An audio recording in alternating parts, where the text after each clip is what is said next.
Hi, my name is Clare and I'm the mother of 3 teenagers with FASD.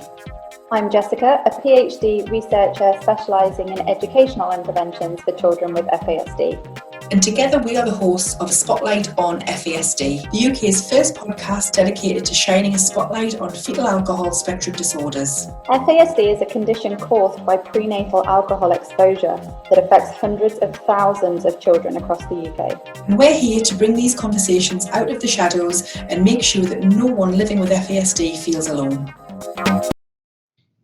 Hi everyone, and welcome back to the next episode of Spotlight on FASD.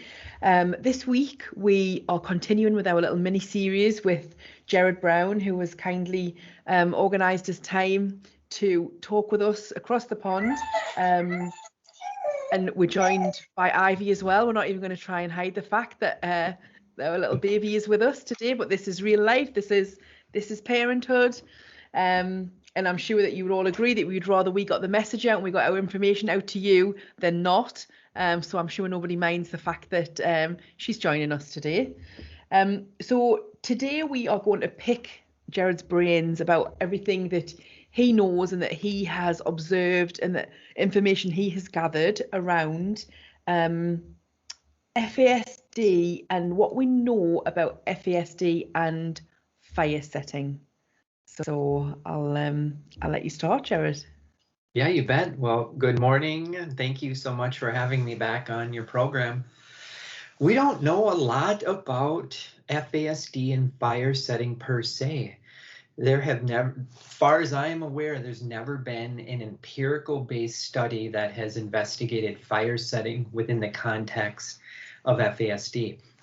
Now, however, I've written a handful of shorter articles with some professionals, and what we do know about it really comes from caregiver observation, a few popular media accounts, professional observations. And again, we don't know how often it happens, but we do know it happens from time to time, because this is definitely something that I hear enough from caregivers around the country that their child or adult has engaged in some sort of fire setting activity. Now, is it done with intent to harm?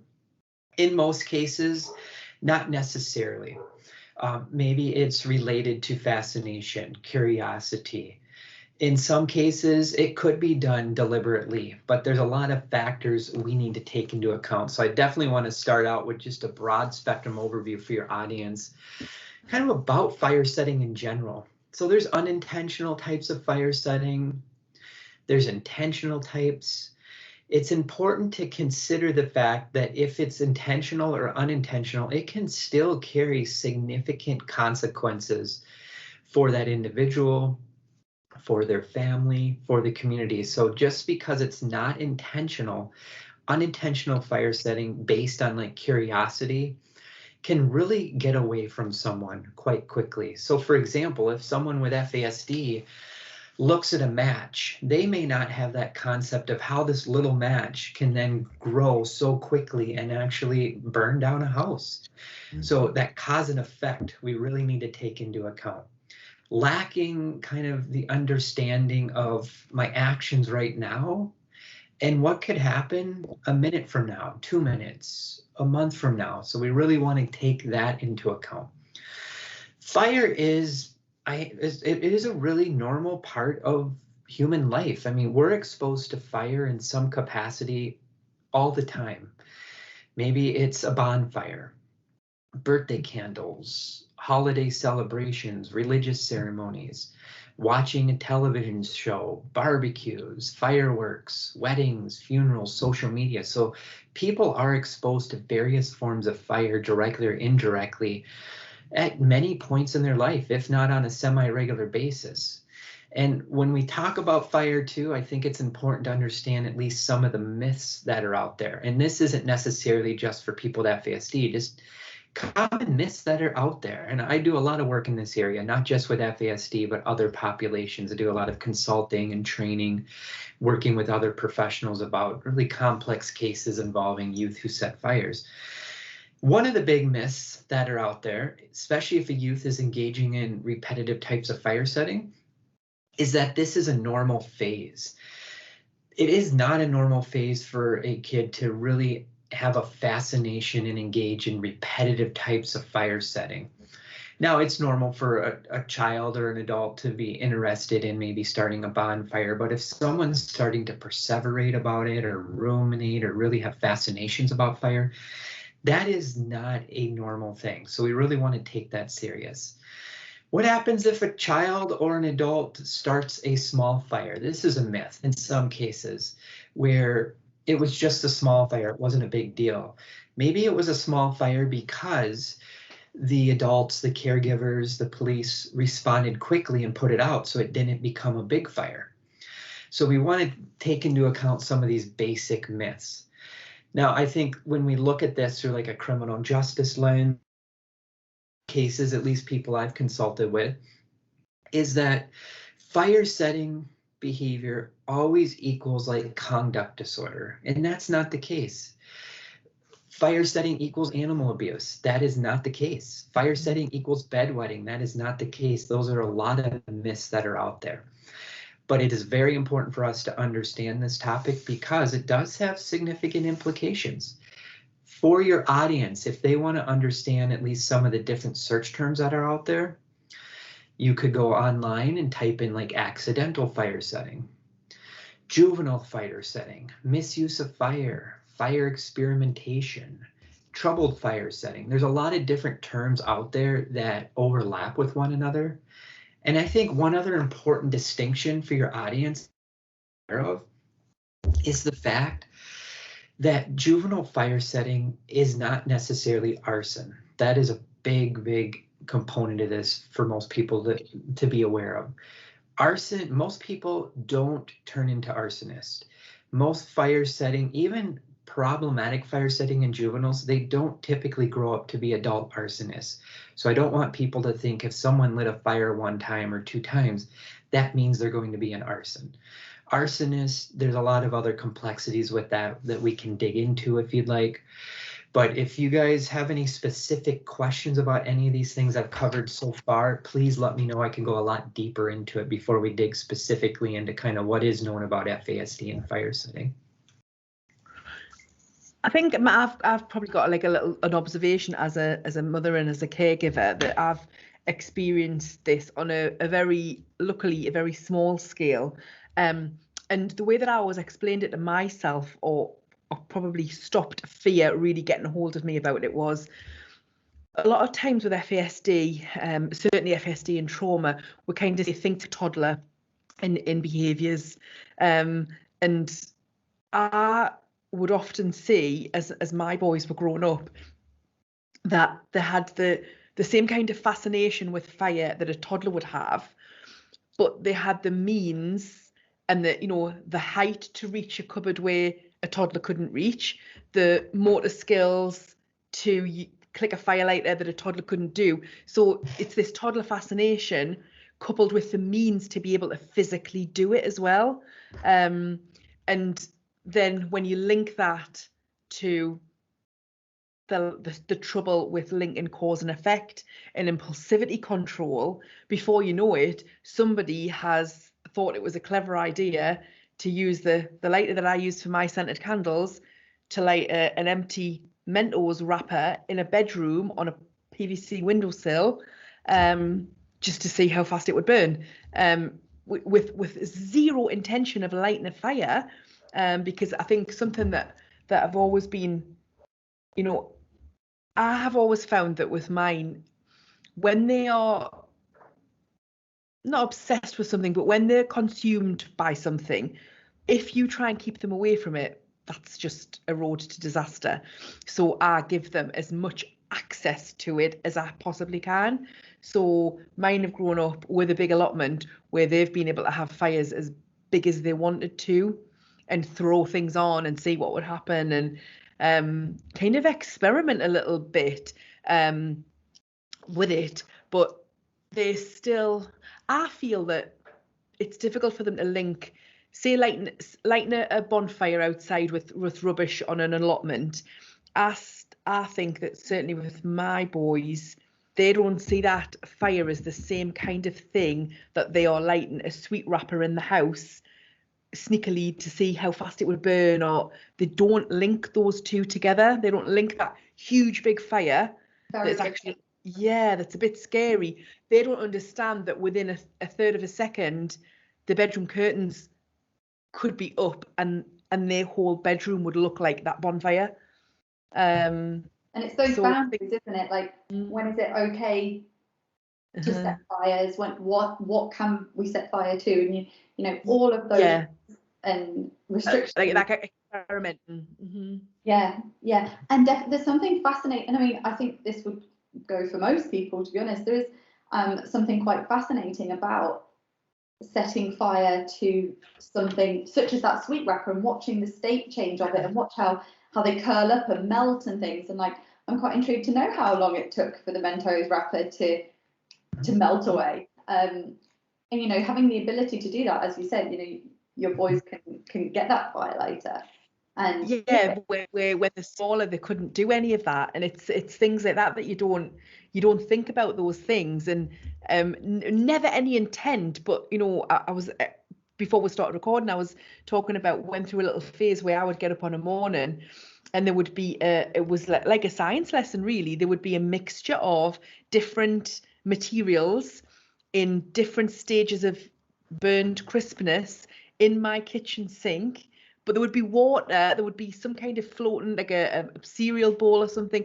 And it was this, you know, he was going through a phase of, he was actively hunting out all the different things and see how they would melt or shrink or burn, would smoke come off them. But this was happening at, say, maybe 3 a.m, and I hadn't even heard him go downstairs to do that. So it is terrifying, but I think it's part of, I think what I would like us to get across here is, yes, it's something that we know is part and parcel of this kind of brain condition, definitely. And we spoke that there's no real research being done yet. It's the same for most aspects of FASD. But every caregiver I have spoken to who has kids of a certain age, we've touched on it and we've talked about it. So we know enough between us all that there is something there underlying. When we think of so what we do know comes again from caregivers, professionals, popular media accounts. So what I did with some of my other colleagues, we've written a handful of articles that have just kind of examined what common variables, themes emerge from just talking to lots of caregivers, lots of professionals. And some of these, again, they're not empirical based, they haven't been researched, but these are common themes that have come up from these informal interviews. A big variable is the absence of adequate parental care or supervision. That was a consistent theme that's come up on a lot of the cases where someone with FASD has started a fire. Attention seeking was another variable that came up, where they were maybe trying to get the attention of someone to get them to like them. They didn't understand that that was not a good way to get attention. Comprehension issues was common that came up. So a lot of the caregivers we spoke to or professionals thought that comprehension deficits, again, not understanding that cause and effect, was a part of it.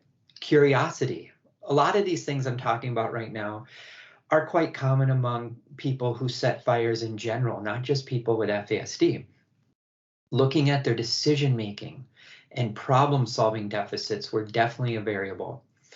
Impulsivity, self-control, lack of inhibition. That inhibition relates to executive function. It's our internal parking brake. So not being able to pause and reflect and really understand what my actions may lead to.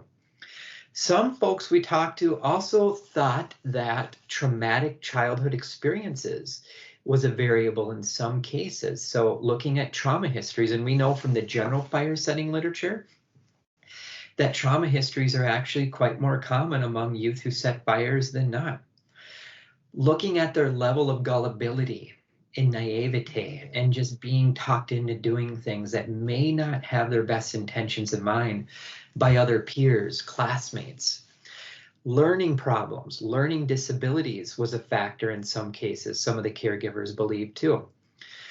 In a few cases, Some caregivers mentioned that obsessional tendencies could have been a factor. They thought maybe in some cases that child or adult was really obsessing about fires. Now, most people aren't obsessing about fires, so I don't want people to worry about that, but in some cases, they may. So it's important in those cases, obviously, to work with a qualified professional to deal with whatever underlying issues going on there. What about poor behavioral or family modeling or functioning? Was that child or adult growing up in a home watching caregivers, parents, some other relative misuse fires? And we know people with FASD have a tendency to mimic the actions of other people. So where they were just acting out things they saw from other people. So the misuse of fire can be modeled inappropriately within that caregiving system. Co-occurring mental health issues as well. Was there any untreated mental health issues going on, or unresolved anger? So those were just a few of the variables that came up when just talking to caregivers and professionals who have definitely seen at least some people with FASD engage in fire setting behaviors. So I think my question would be, and I don't know, you might not have the answer to this at all, but given everything that we know, because I think all of those variables that you've just touched on, most people with FASD have got a mixture of all of those variables going on. If not all of them, a lot of them. It would be the exception to the rule if they didn't. So how do we find a way to explain the dangers of fire in a way that they can understand? Because we know that it's so difficult to try and explain different concepts for them to understand that in the future, that tiny little thing will make this happen. So do you have any pointers in that direction, or? Well, I think being aware again of their emotional and social age, regardless of what intervention you're teaching or any skill, how old are they emotionally and developmentally rather than the chronological age? I think it's imperative to have a trauma-informed mindset. It is imperative to understand executive function. In whatever skill you're teaching, looking through an executive functioning lens as well. And doing it in a concrete, repetitious manner that I would say would be rooted in psychiatric rehabilitative approaches. So those would be more approaches that are focused on role-playing, modeling, coaching, teaching, making things visual, practicing it in different settings, getting caregivers involved so everyone's modeling the same behavior. Making sure you're working with a professional who understands FASD first and foremost. So let's say if you refer someone to a fire specialist and they're trying to teach that child or adult fire safety skills, and the fire specialist is an expert in fire, but they have absolutely no expertise in FASD, that's really problematic. So It's important to have both.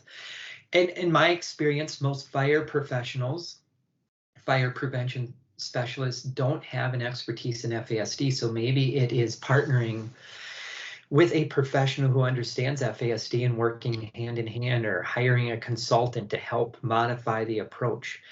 I think one thing we can do is look at the autism literature. There is some studies related to autism and fire setting.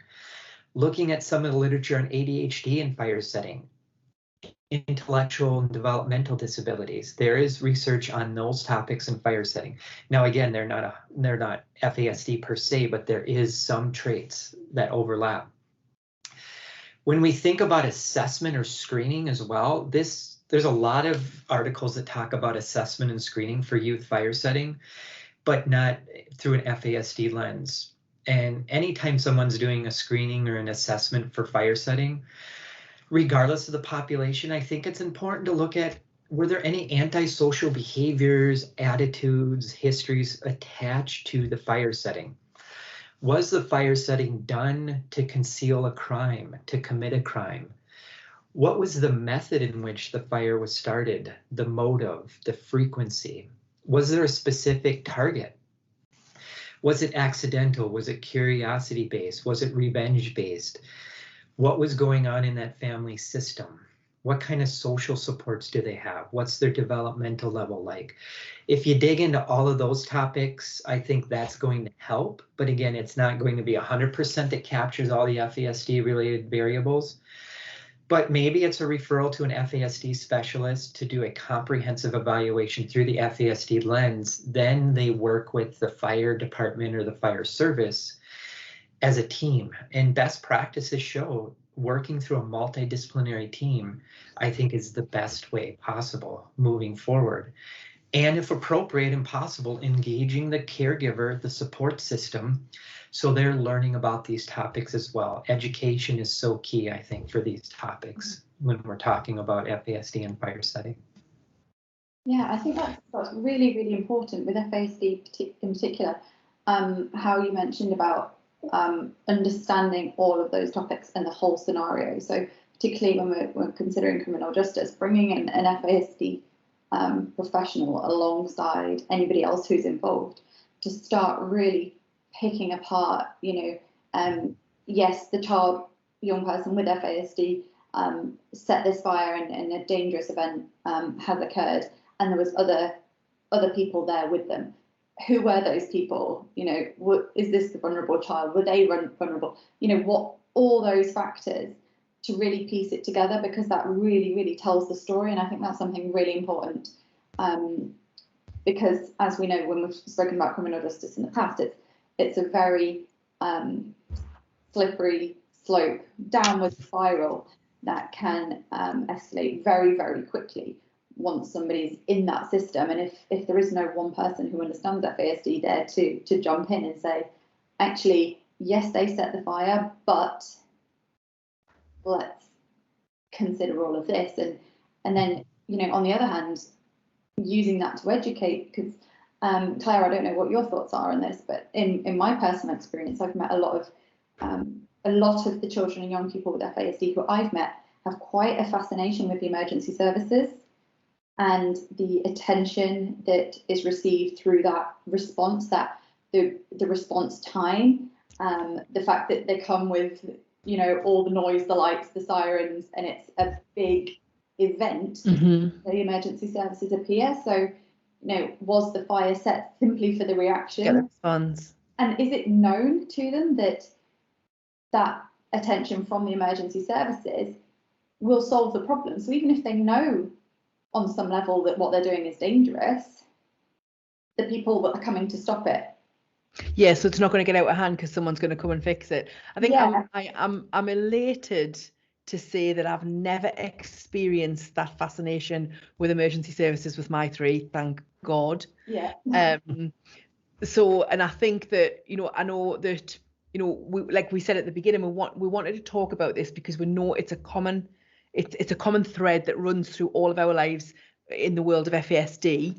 We want to talk about it not in a way to scare people or panic people. If you're taking care of a child with FASD, your house is going to be on fire. The total opposite, really. We want to talk about it because a lot of people are maybe a little bit uncomfortable, a little bit scared to talk about it. And I think the key, because we talk about a multidisciplinary approach, and I know, Jerrod, there'll be so many families in the UK listening to this and think, we would just love one service involved or one professional involved, let alone multidisciplinary. So from someone who has dealt with these issues on a smaller scale, it's like you said earlier, so there are no matches in my house at all, and there haven't been for a long time.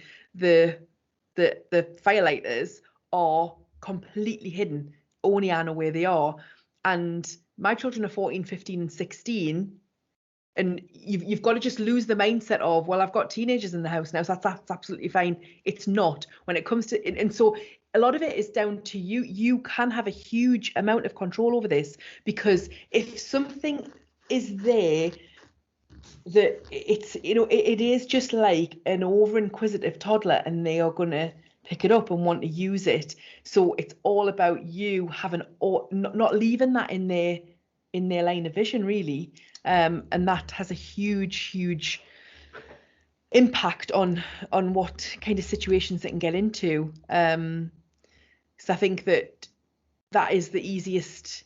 And I know I've spoken to a lot of people and a lot of people have the mindset of thinking, well, I shouldn't have to do that. Shouldn't have to do that. I shouldn't have to hide that, because they should know that it's wrong to do that. And we've said it once, I've said it a million times. Unfortunately, a lot of aspects, not all aspects, but a lot of aspects of FASD are spectacularly inconvenient. And that's just the way it is, and we have to accept it. And we have to make the adjustments. Otherwise, we are making life more difficult for the people that we love if we don't make those adjustments. And that's it. They're inconvenient to life as we know it. As soon as you release that, you release that and flip it all on its head. Everything gets easier. Everything gets easier. Yeah. I think I don't know if there's anything else you wanted to add, Jerrod. I think, yeah, you bring up a good point. I mean, it's so important to monitor, fact check, verify safety.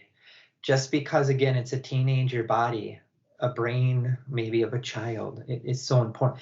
And it's not just monitoring the ignition devices and any matches, lighters, and locking them up and keeping them safe and secure, but really also monitoring what that individual watches on TV, social media, because they could be exposed to something really problematic on there in terms of fire, and then try to act that out in day-to-day life. There are plenty of cases, not just for people with FASD, they saw a video on YouTube or something, someone lighting a fire, and they think, this is a great idea, I should act this out and film it too. There's been cases where people have gotten hurt or even worse. So we really need to monitor really their level of gullibility, naivety, and suggestibility around what they're watching, what they're listening to, who they're exposed to in terms of peer groups. Because again, they're so easily talked into doing things, and unfortunately, a lot of cases talked into doing things that may not have their best intentions in mind. And in some cases, could be really, really challenging, scary, or problematic for that individual or his or her family. It's a big topic. I mean, we just scratched the surface with just a few things. If we ever want to do a part 2 or go a lot deeper, there's a lot to cover. But if there's anything else you want me to cover for your audience you think might be helpful today, I'm more than happy to do that. No, I think we wanted to touch on it. We wanted to acknowledge that it was there, that it was something that we're all aware of, that was something that we didn't want to hide from. I think we probably will come back and go into things a little bit more extensively. But for now, I think that was really helpful that we've covered that, and we've acknowledged that it happens. And I hope I've taken away a little bit of the sinister element of it, or the fear element. Obviously, it's all fire is terrifying, but I'm mesmerized by it. I'm mesmerized by watching something burn. So you totally get it. So thank you so much for that. Absolutely. And we'll look forward to our next episode with you in our little mini series. So thank you very much. Thank You're you. welcome. Thank you to both of you.